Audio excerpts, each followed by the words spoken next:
What is the address of the emergency? Please come now. My daughter's unconscious.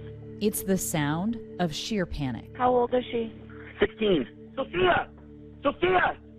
She's on her back. Please hurry. Got them on the way. It was a quiet afternoon near Boulder, Colorado, when Ryan Christoph finds his then 16-year-old daughter, Sophia, not breathing, her lips turning blue.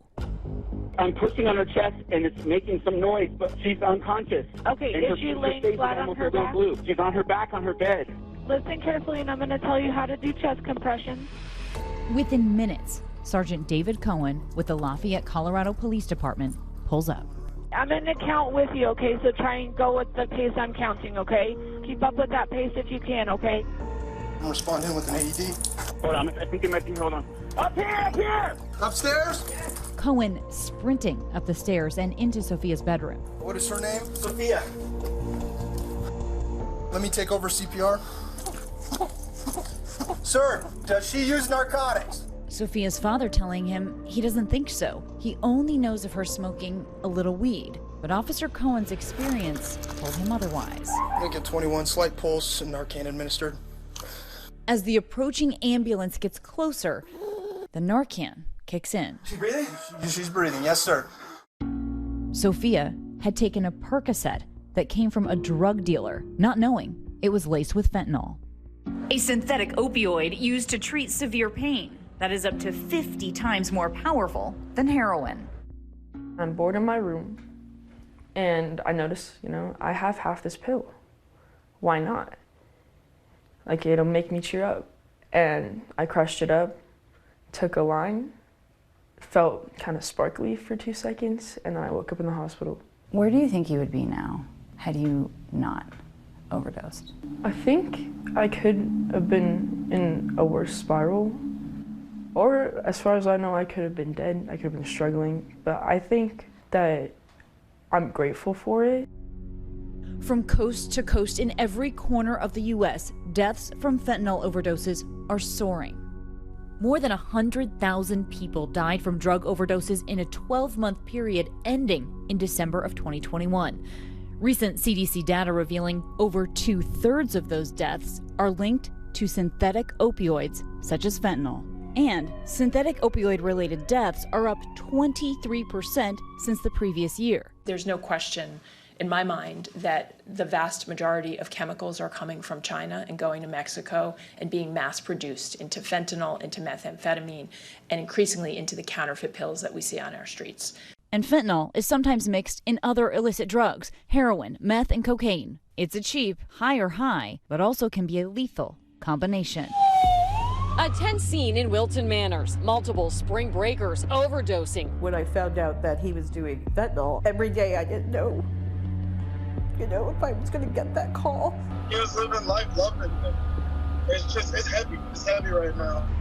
Users often have no idea. She supposedly had taken a Percocet, and that Percocet later, was laced with fentanyl, and that took her life. This is an epidemic that's been hidden by the pandemic, and we need more attention paid to this issue. After everything Sophia Christoph and her dad have been through, playing softball together is familiar and comfortable. That was awesome. She loves going to games and she loves playing. I do too, and it's good. It's really grateful that we've been able to have that to bond over and spend time together. But through her sophomore year, Sophia was hiding a secret from her father. What did your dad know about what was going on? He knew I was smoking weed sometimes. So he had no idea. And I think part of that is because it all happened so fast. In the span of just 1 year, she started experimenting with a long list of drugs. She was suspended from school, and her grades fell. Cocaine, Xanax, ketamine ones, acid, shrooms, Adderall. So just pill pills. In the pill. Yeah, just like everything I could get my hands on. I felt stupid that I should have known, especially with my own history. And it's not like I think, oh, she's terrible because she did those things, or my girl would never do that. I just didn't think she was doing that. And these are all plugs that I've bought from before. Sophia says buying drugs is as easy as sending the right emoji to a so-called plug, a dealer who finds customers on apps like Snapchat. I'm looking for a little plug emoji or like a fire emoji or just whatever emoji the normal dealers I have. They're like, yo, hit my line for gas. And then you're like, yo, you got whatever, like slang terms for whatever. And it can happen that fast, just by communicating on Snapchat and by searching with the right emoji. If you know where to go, it's really easy. It's a terrifying new playbook for drug dealing. Now so common, the U.S. Drug Enforcement Agency releasing this cheat sheet for parents and guardians showing the emojis commonly used to buy drugs on social media. I cannot emphasize enough how deadly this drug is to human life, especially to unsuspecting youth in our community. These pills are widely available and are often sold for dollars a piece on social media. And pictures showcasing how counterfeit pills they've seized from drug dealers look eerily similar to the real medications doctors prescribe. Snapchat issuing a statement detailing their efforts to flush out drug-related content and announcing steps to curb illegal activity, saying they have zero tolerance for the promoting of illegal drugs on their platform. 20 miles south of Lafayette, Denver, Colorado Police Chief Paul Pazin feels like he's at war. I get daily reports of suspected individuals who have passed away as a result of fentanyl overdoses. Every day you're hearing of deaths? That's somebody's family that has just been devastated by fentanyl. We have a situation where a father lost 2 sons on the exact same day from a fentanyl overdose. What are you seeing as the biggest problem when it comes to the actual ingestion of fentanyl? Folks think that this might be something else that they're ingesting. So bringing awareness to this issue that that pill may not be Percocet, that pill may not be Xanax, that pill may contain fentanyl and potentially could be deadly is critical. It's so cheap, it's so easy to move, it's so addictive for the end user. We are going to need everybody coming together as a country, as a state, federal, state, local law enforcement. This is likely to be the challenge of our law enforcement careers.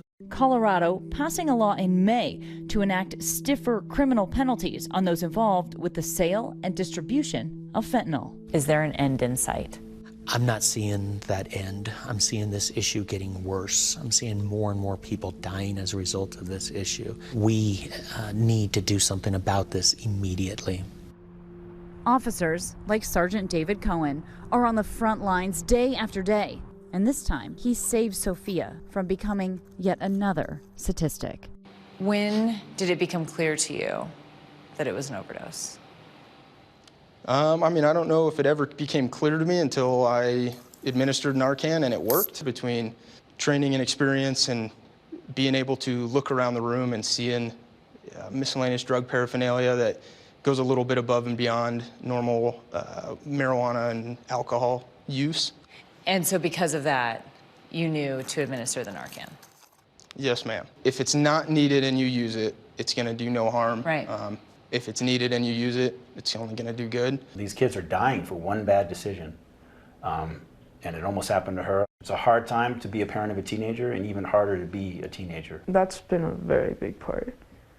Like the guilt that comes with I see firsthand the effects it had on everybody.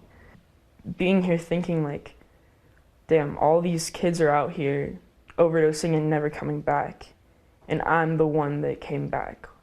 Like, why me? So I'm just trying to have the mindset that I'm here and I was a lucky one and I gotta make it worth it.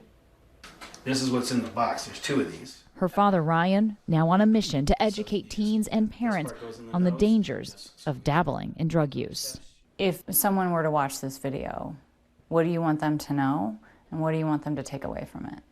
First of all, I want them to know more about Sophia than just this video. Now, that's a moment in her life, but that's not who she is. I would want people to see that it can happen to even someone like Sophia, even their daughter, even their son, even people you think was the least likely to happen. It can happen. Sophia, now full of life again, showing off her magnetic smile on her first day as a high school senior. It's been about a year, so I'm really proud of her and her willingness to come forward with her story and sort of spread the word about Narcan, which is the reason why she's still with us. She's also working hard on her skateboarding skills, enjoying just being a normal teen. I love Sophia, and the world is a better place with her in it for sure.